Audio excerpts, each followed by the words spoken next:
Amos 4:12 சொல்லுகிறது, இஸ்ரவேலே உன் தேவனை சந்திக்க நீ ஆயத்தப்படு. இஸ்ரவேல் என்றால் தேவ ஜனம் அப்படின்னு அர்த்தம். தேவ ஜனமே உன் தேவனை சந்திக்கும்படி ஆயத்தப்படு அப்படின்னு அர்த்தம்.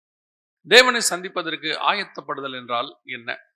ஆண்டவர் மனுஷனை உண்டாக்கின நாள் முதல் கொண்டு அவனோடு கூட வாழ வேண்டும் என்று கர்த்தர் விரும்புகிறார். அவனோடு கூட வாசம் பண்ண வேண்டும் என்று விரும்புகிறார். அவர் அவனை உண்டாக்கினதே அதற்காகத்தான் உண்டாக்கினார். ஆனால் மனுஷன் அப்படி அல்ல. தேவனை விட்டு அவன் தூரம் போகிறவனாக இருந்தான். ஒவ்வொரு முறையும் கர்த்தர் அவனோடு கூட பேச விரும்புகிறார், அவனோடு கூட வாசம் பண்ண விரும்புகிறார்.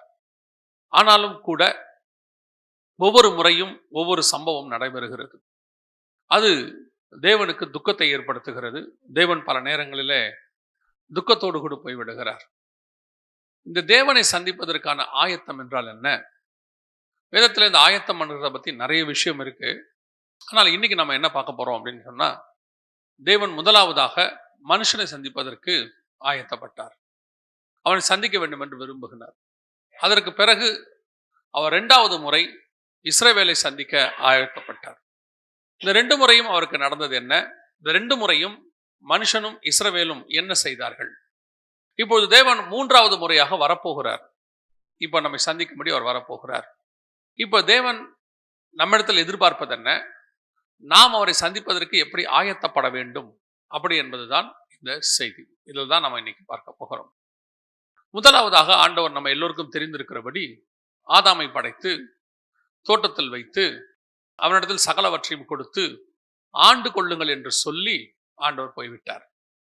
மீண்டுமாக தேவன் ஆதாமை சந்திக்கும்படி வருகிறார். வாசிங்க, ஆதியாகமத்தின் புஸ்தகம் 3ஆம் அதிகாரம் 9, 10 வசனங்களை வாசிங்க. அப்பொழுது தேவனாகிய கர்த்தர் ஆதாமை கூப்பிட்டு, நீ எங்கே இருக்கிறாய் என்றார். அதற்கு அவன், நான் தேவரீருடைய சத்தத்தை தோட்டத்திலே கேட்டு நான் நிர்வாணியாயிருப்பதினால் பயந்து ஒளித்துக் கொண்டேன் என்றான். இது முதலாவது தேவன் மனுஷனை சந்திக்க வருகிறார். 1ஆம் அதிகாரத்தில் ஆண்டவர் எல்லாவற்றையும் படைத்து அவன் கையில் கொடுத்து விட்டார். 2ஆம் அதிகாரத்தில் அவனுக்கு ஏற்ற துணையை உண்டாக்கினார். அதற்கு பிறகு அவன் என்ன பேர் வைக்கிறான் என்று சொல்லி பார்த்து அதற்கு பிறகு ஏற்ற துணையை உண்டாக்குகிறார். எல்லாம் இப்ப ஃபினிஷ் ஆயிடுச்சு. தேவனாய் கர்த்தர் தாம் உண்டாக்கின எல்லாவற்றையும் பார்த்தார், நல்லது என்று கண்டார்.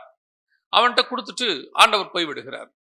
திருப்பி ஆண்டவர் அவனை சந்திக்கும்படி, அதுவும் அழகா இருக்கும், பகலில் குளிர்ச்சியான வேளையில் அப்படின்னு இருக்கும். அதோட அர்த்தம் என்ன அப்படின்னா, இந்த ஆண்டவர் வரக்கூடியதான அந்த நேரமும் கர்த்தருடையதான மனமும் அவருடைய அதாவது அவர் என்ன நம்ம சொல்றோம்ல, என்ன மூட்ல இருக்கிறாரு அப்படின்னு நம்ம சொல்றோம்ல, அவரு அப்பா இன்னைக்கு ரொம்ப கோபமா இருக்கிறாரு, அப்பா நம்ம சந்தோஷமா இருக்கிறாரு, நம்ம பார்த்தோன்னே கண்டுபிடிக்கிறோம்ல. சில நேரத்தில் வீடுகளில் பார்த்தீங்கன்னா கணவர் வரும் பொழுது அவர் செருப்பு கட்டுற விதத்தை பார்க்கும் போதே மனைவி சொல்லிடுவாங்க, உங்க அப்பா ரொம்ப கோபமா இருக்கிறாரு அப்படிம்பாங்க. சில நேரத்தில் அந்த வண்டியை நிறுத்துற வேகம் ஒன்று இருக்கு. இந்த வீட்டில் பசங்க வந்து இந்த பையை தூக்கி போடுற வேகம் ஒன்று இருக்கு. இதையெல்லாம் பார்க்கும் பொழுது என்ன நினைப்பாங்க அப்படின்னா, அவருடைய தன்னை மனநிலை எப்படிங்கிறது இந்த ஆக்டிவிட்டிஸை வச்சு நம்ம என்ன செய்வோம், கண்டுபிடிப்போம். சில நேரத்தில் நீங்கள் பார்த்தீங்கன்னா கணவர் நைட் டியூட்டி போயிட்டு வருவார்.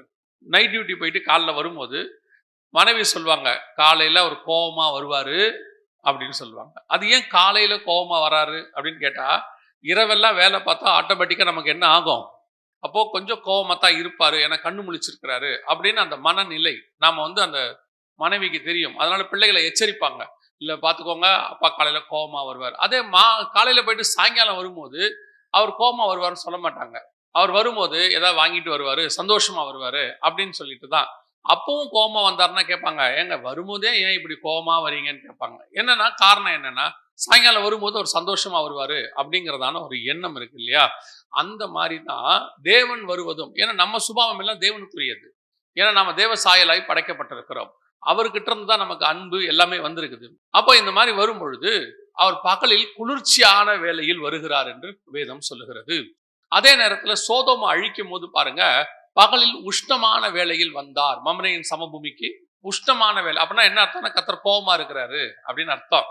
அதே நேரத்தில் குளிர்ச்சியான வேளையில் வருகிறாருன்னா கர்த்தர் எப்படி இருக்கிறாரு, இப்ப நல்லா கூலா இருக்கிறாரு, சாஃப்டா இருக்கிறாரு அப்படின்னு அர்த்தம். அப்ப ஆண்டவர் வந்து ஆதாமோடு கூட உலாவும்படி வருகிறார். ஆண்டவர் ரொம்ப நல்ல மைண்ட்ல ஆண்டவர் என்ன செய்யறாரு, ஆதாம் கூட உலாவும்படி வருகிறார். வரும்போது பார்த்தா ஆதாமை காணும். ஆதாமை பார்த்து கேட்கிறார், ஆதாமே நீ எங்கே இருக்கிறாய் அப்படின்னு சொல்லி கேட்கிறாரு. இப்போ ஆதாம் அவருக்கு அவன் சொல்றான், தேவரீர் தேட்டத்தில் உலாவுகிற சத்தத்தை கேட்டு பயந்து அவன் விருட்சங்களுக்குள்ளே ஒளிந்து கொண்டான், நான் தான் நிர்வாணியாய் இருப்பதினாலே அப்படின்னு இருக்கு.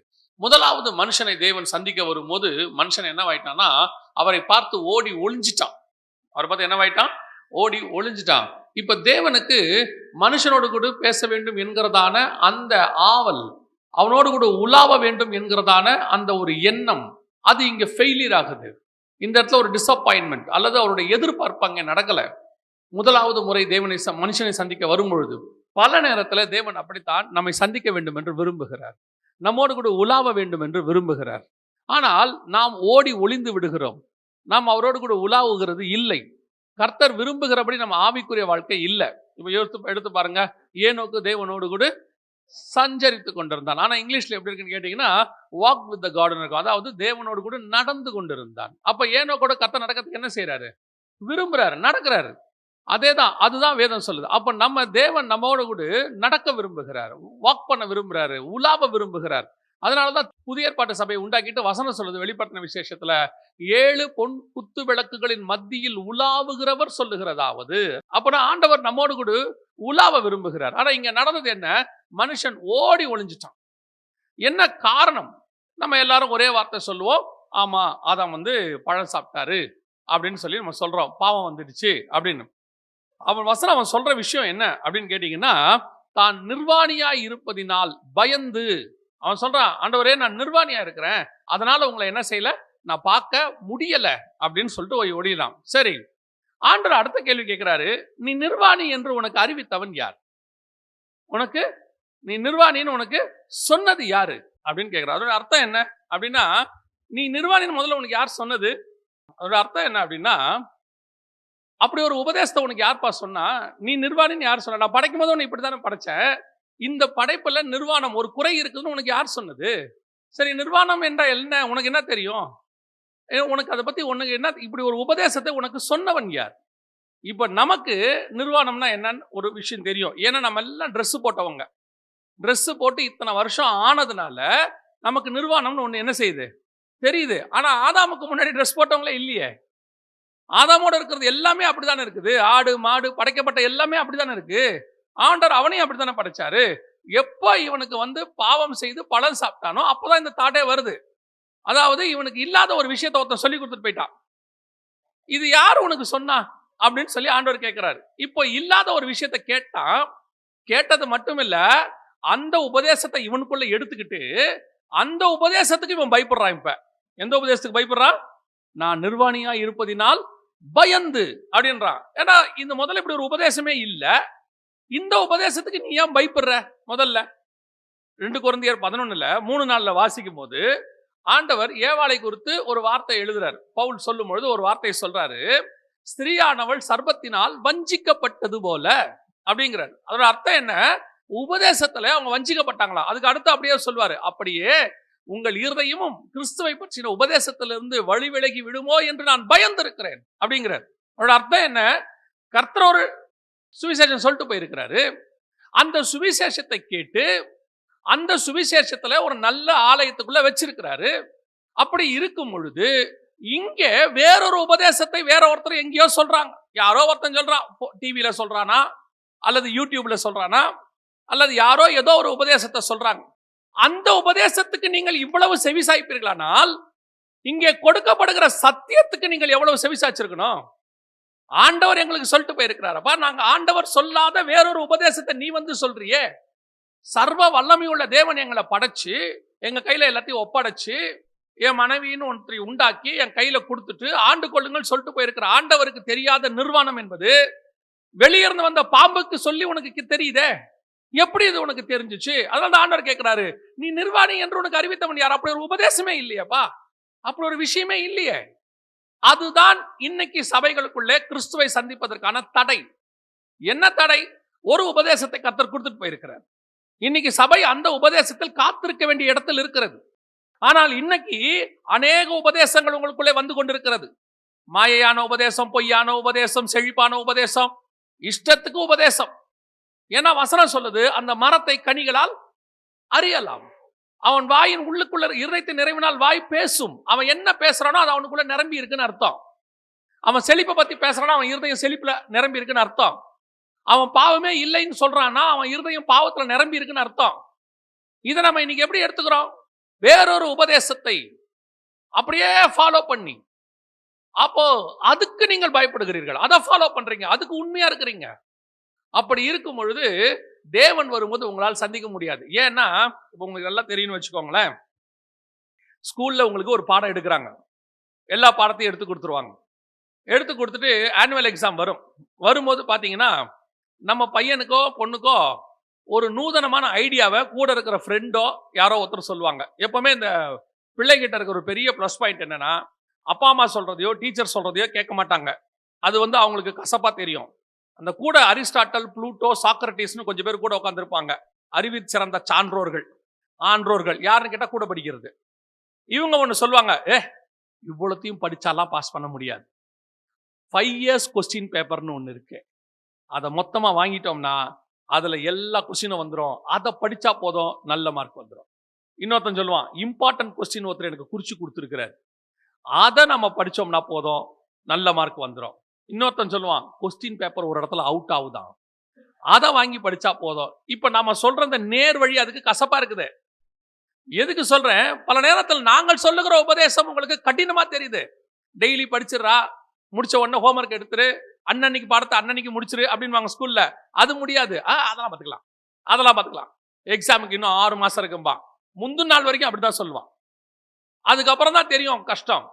ஆனால் நாங்கள் சொல்லுகிற உபதேசத்துக்கு செவி சாய்க்காத நீங்கள் இந்த மாதிரி தப்பான உபதேசத்துக்கு எப்படி செவி சாய்க்கிறான் பாருங்க. அதுக்காக பிரயாசப்படுறான் பாருங்க. ஒரு கள்ள உபதேசத்தை சொல்லும் போது உங்களுக்கு கேட்கறதுக்கு இனிமையா இருக்குது, அது உங்களுக்கு ரொம்ப ஈஸியா தெரியுது. அதே நேரத்தில் சபையில கொடுக்கிற உபதேசம் கொஞ்சம் ஸ்ட்ராங்கா இருக்கு, பாஸ்டர் கொஞ்சம் திட்டுறாரு, பாஸ்டர் கொஞ்சம் கடிந்து கொள்றாருன்னா அது ஏன் உங்களுக்கு கடினமாய்ப்படுகிறது? அதனுடைய விளைவு என்ன? கிறிஸ்து வரும்பொழுது உங்களால் அவருக்கு முன்பாக நிற்க முடியாது. காரணம், நீங்கள் வேறொரு உபதேசத்தை ஃபாலோ பண்ணவங்க, வேறொரு உபதேசத்துக்கு பின்னால் போனவங்க. அது கொஞ்சம் கேட்கறதுக்கு நல்லா இருக்கும், பார்வைக்கு இன்பம், புசிப்புக்கு ஏற்றது, புத்தியை தெளிவிக்கிறது, நாலேஜா இருக்குது, அப்பா செமையா இருக்குங்க. அது ஹீப்ரூல இருந்து இப்படி சொல்றாங்க, கிரீக்ல இருந்து இப்படி கொண்டாடுறாங்க, இது மூல பாஷையில இருக்குதா, இது அகழ்வாராய்ச்சியில கண்டுபிடிச்சாங்களா, எதை கண்டுபிடிச்சாலும் சரி உங்க கையில இருக்கிற பைபிளை வச்சுதான் கர்த்தர் உங்க நியாயம் தீர்க்க போறேன். அதுதான் உங்க நியாயம் தீர்ப்பு. அவனுக்கு அவன் வசனமே நியாயம் தீர்க்க போகிறதா இருக்கிறது. இந்த கையில இருக்கிற பைபிளை ஒழுங்கா படிச்சு பரலோகத்துக்கு போறதை விட்டுட்டு இன்னைக்கு, அதுவும் இந்த கடைசி காலத்துல, பாம்பு அன்னைக்கு ஏதேனுக்குள்ள ஒரு பாம்பு தான் வந்துச்சு, இன்னைக்கு 4 பக்கத்துல இருந்து 4 பாம்பு குட்டி வருது. இப்படி ஒரு சபை என்ன ஆகுது? ஓடி ஒளிகிற சபை. கடைசியில கர்த்தர் என்ன செஞ்சாராம் தெரியுமா? அவங்கள வாசிங்க, 3ஆம் அதிகாரம் கடைசி வசனத்தை வாசிங்க, ஆதியாகமத்தின் புஸ்தகம். மனுஷனை துரத்தி விட்டு, அப்படின்னா என்ன பண்ணிட்டாராம் கர்த்தர்? இருக்கவே இருக்காத, ஓடி போன்ட்டாராம். தோட்டத்துக்குள்ள உனக்கு இனி வேலையே கிடையாது, வெளியே போ அப்படின்ற அர்த்தம் அது. பல நேரங்களிலே கர்த்தர் கொடுக்கிற உபதேசம் கடினமாய்த்தான் இருக்கும். சில காரியங்களை செய்ய வேண்டாம் என்று சொல்லுவார். அது நம் நன்மைக்காகத்தான் இருக்குமே ஒழிய ஒரு நாளும் நம் தீமைக்காக இருக்கவே இருக்காது. அந்த மாதிரி சில விஷயங்களை கர்த்தர் நமக்கு சொல்லாவிட்டால் அது நமக்கு புரியலன்னு அர்த்தம், அவ்வளவுதான். ஆனால் அதற்கு பின்னால் நன்மை மட்டுமே இருக்கும். அதை செய்யும் போது என்ன ஆகுது? மீறி செய்யும் போது என்ன ஆகுது? ஆண்டவர் சொல்றாரு, ஆதாம் பாவம் செஞ்சு அவன் பயந்தான், அது வேற. ஆனால் கர்த்தருடைய பார்வையில் அது எப்படி இருந்துச்சான் தெரியுமா? வாசிங்க, ஓசியாவின் புஸ்தகம் 6ஆம் அதிகாரம் 7வது வசனத்தை வாசிங்க. அவர்களோ ஆதாமை போல் உடன்படிக்கையை மீறி, அப்படின்னா என்ன அர்த்தம்? ஆதாமை பொறுத்த வரைக்கும் அது பழத்தை சாப்பிட்டது, கர்த்தரை பொறுத்த வரைக்கும் அது உடன்படிக்கையை மீறினது. நான் உங்ககிட்ட ஒரு உடன்படிக்கை பண்ணியிருக்கிறேன், இதை செய்யாதன்னு சொல்லி, அவ்வளவுதான். ஆனால் நீயோ என்ன செய்தாய்? உடன்படிக்கை மீறினாய். அதனுடைய விளைவு என்ன? விரட்டப்பட்டான். கிறிஸ்து வரும்பொழுது, சந்திக்க வரும்போது, முதலாவது வரும்பொழுது அவரை சந்திக்க மனம் இல்லாமல் அல்லது பயந்து ஓடி போனவன் விரட்டப்பட்டான். அவனுக்குரிய ஆசீர்வாதம் இல்லாமல் போய்விட்டது. இப்ப இயேசு வரப்போகிறார், நம்ம அவரை சந்திக்க ஆயத்தப்பட சொல்லி வேதம் சொல்லுது. ஆனால் இன்னைக்கு நாம் உடன்படிக்கையில் இருக்கிறோமா? ஆதாமுடைய உடன்படிக்கையை விட, இஸ்ரவேலுக்கு கொடுக்கப்பட்ட உடன்படிக்கையை விட நம்முடைய உடன்படிக்கை மேலானது, மகத்துவமானது.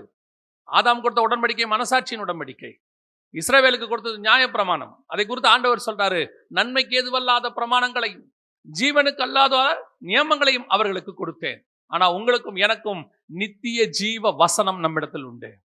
நம்முடைய உடன்படிக்கை எப்படிப்பட்டதா இருக்கிறது? மகா பரிசுத்த ஸ்தலத்துக்குள் பிரவேசிக்கிறதா இருக்கிறது. அப்ப இந்த உடன்படிக்கையை நாம் கரெக்டா ஃபாலோ பண்றோமா? இன்னைக்கும் அப்படித்தான். நமக்கு நாமே சிலர் அப்படி லைட்டா சொல்லி கொடுத்துட்டு போயிடுறாங்க. இல்லைங்க, அதெல்லாம் ஒண்ணு கவலைப்படாதீங்க, கர்த்தர் கிருபை உள்ளவர். பழம்லாம் சாப்பிட்டா ஒன்றும் செய்ய மாட்டார், பாவம் செஞ்சா ஒண்ணும் மாட்டார். ஆண்டவர் ரொம்ப மன்னிப்பாருங்க. நல்லா தெரிஞ்சுக்கோங்க, மன்னிக்கிற தேவன் தான், கிருபை உள்ளவர் தான். அவருக்கு இன்னொரு பார்ட்டும் இருக்கு, இன்னொரு பகுதியும் இருக்கு. அவர் நீதியுள்ள நியாயாதிபதியாய் இருக்கிறார். இன்னொரு பார்ட் இருக்கு, எரிச்சல் உள்ள தேவனாக இருக்கிறார். நீங்க இயேசுநாதரை வெறும் கிருபை உள்ளவரா தானே பாக்குறீங்க, அன்புள்ளவரா தானே பாக்குறீங்க. டோட்டல் பைபிள்ல பாருங்க, பரலோகமும் சரி, வானமும் சரி, பூமியும் சரி, எதுக்கு பயப்படுவாங்கன்னு கேட்டீங்கன்னா இயேசு கிறிஸ்துவின் கோபத்திற்கு. நீங்க பழைய ஏற்பாட்டில் வாசிச்சு பாருங்க, சங்கீதம் சொல்லும், வழியிலே நீங்கள் அழியாமலும் இருக்கும்படிக்கு குமாரன் கோபம் கொள்ளாமலும் வழியிலே நீங்கள் அழியாமல் இருக்கும்படிக்கு அவரை என்ன செய்யுங்க, முத்தம் செய்யுங்கள். அப்படின்னா குமாரன் கோபம் எப்படிப்பட்டதுன்னு பாருங்க. புதிய ஏற்பாடு சொல்லுது, வெளிப்படுத்தின விசேஷம் 6ஆம் அதிகாரத்துல 15-16 வசனம் சொல்லுது, கண்மலைகளையும் பர்வதங்களையும் நோக்கி நீங்கள் எங்கள் மேல் விழுந்து சிங்காசனத்தின் மேல் வீற்றிருக்கிறவருடைய முகத்திற்கும் ஆட்டுக்குட்டியானவருடைய கோபத்திற்கும் எங்களை மறைத்துக் கொள்ளுங்கள். 6:16 இருக்குது. அப்படின்னா புதிய ஏற்பாடு பழைய ஏற்பாடு ரெண்டுத்திலையும் யார் பயப்படுறதுன்னா குமாரனின் கோபம், இயேசு கிறிஸ்துவோடைய கோபம். நீங்க அவர் ரொம்ப சாஃப்டா நினைச்சிட்டு இருக்கிறீங்க, கிருபை உள்ளவர் தான் இப்போ. ஆனா வரும்போது அவர் கிருபை உள்ளவர் அல்ல, கிருபை உள்ளவர் தான், ஆனாலும் நீதி உள்ள நியாயாதிபதி. அவருடைய கோபம் பற்றி எரிய போகிறது என்று வேதம் சொல்லுகிறது. அப்ப நாம அவரை சந்திக்க ஆயத்தப்பட்டிருக்கிறோமா? இன்னைக்கு அவருடைய உடன்படிக்கையில நிக்கிறோமா? அல்லது அவருக்கு முன்பாக நிற்கக்கூடியதான ஒரு நிலைமை இல்லையே. உங்களுக்கு நான் உண்மையை சொல்றேன், நீங்க பாருங்க, கர்த்தருக்கு பிரியமில்லாத காரியத்தை செஞ்சுட்டீங்கன்னா சபைக்கு வந்துருவீங்க. ஆனா சபையில கம்யூனியன் கொடுக்கும்போது உங்களுக்கு எடுக்கிறதுக்கு உங்களை அறியாமலே ஒரு அச்சம் உங்களுக்குள்ள இருக்கும் இல்லையா? இந்த கம்யூனியன் எடுக்க போகும்போது ஐயோ, யாரும் சொல்ல வேணாம், உங்களுக்கே தோணும் நம்ம இதெல்லாம் செய்யறோம். அது ஒருத்தனுக்கு தோணலைன்னா அவன் மனசாட்சியில சூடு உண்டவன் ஆயிட்டான்னு அர்த்தம். அதை செஞ்சு கம்யூனியன் எடுத்து அந்த பாவத்தோடய அதை செஞ்சு இப்போ அவனுக்கு என்ன இல்லை, மனசாட்சியில சூடு உண்டவன் ஆயிட்டான். அவனை பத்தி நான் பேசல. நீங்க பாவம் செஞ்சுட்டோன்ற உணர்வு இருக்கிறவன் அந்த கம்யூனியன் எடுக்கிறதுக்கு ரொம்ப யோசிப்பான். அப்படியே கையில வச்சுக்கிட்டு கதறுவான், ஆண்டவர்கிட்ட கேட்பான், ஆண்டவரே எப்படியாவது மன்னிச்சிருங்கப்பா அப்படின்னு கேட்பான். ஒரு கம்யூனியன் எடுக்கிறதுக்கே நம்மளால போய் அந்த கம்யூனியனுக்கு முன்னாடி நிக்கிறதுக்கே இவ்வளவு பதபதைக்கிறோமே, எப்படி தேவனுக்கு முன்னாடி நிப்பீங்க? அவர் வரும்போது எப்படி நிப்பீங்க? அதான் ஆதாமால் நிக்க முடியல, ஓடி ஒளிஞ்சிடறான். அந்த சுபாவமே ஓடி ஒளிய செய்யுது, ஐயோ முடியாது, அந்த பரிசுத்த தேவனுக்கு முன்னாடி நிக்க முடியாதுன்னு. அப்படி இருக்கும் பொழுது இயேசு கிறிஸ்து மீண்டும் வரப்போகிறார். வரும்பொழுது உங்களை பார்த்தா கூப்பிடத்தான் போறாரு. அவர் அப்படித்தான் வசனம் சொல்லுது, கிறிஸ்துவுக்குள் மரித்தவர்கள் முதலாவது எழுந்திருப்பார்கள், பின் உயிரோடு இருக்கிற நாமும் போக போறோம். ஆனால் அவரை சந்திக்கிற இடத்துல இருக்கிறோமா, ஓடி ஒளியிற கூட்டத்துல இருக்கிறோமா? அதுக்கப்புறம் கர்த்தர் விரட்டி விட்டுருவாரு. ஆதாம விரட்டினாரு, ஆனா ஒரு வாய்ப்பு இருந்துச்சு திருப்பி வரத்துக்கு. ஆனா வருகையில நம்மளை விரட்டிட்டார்னா அதோடு நியாய தீர்ப்பு தான்.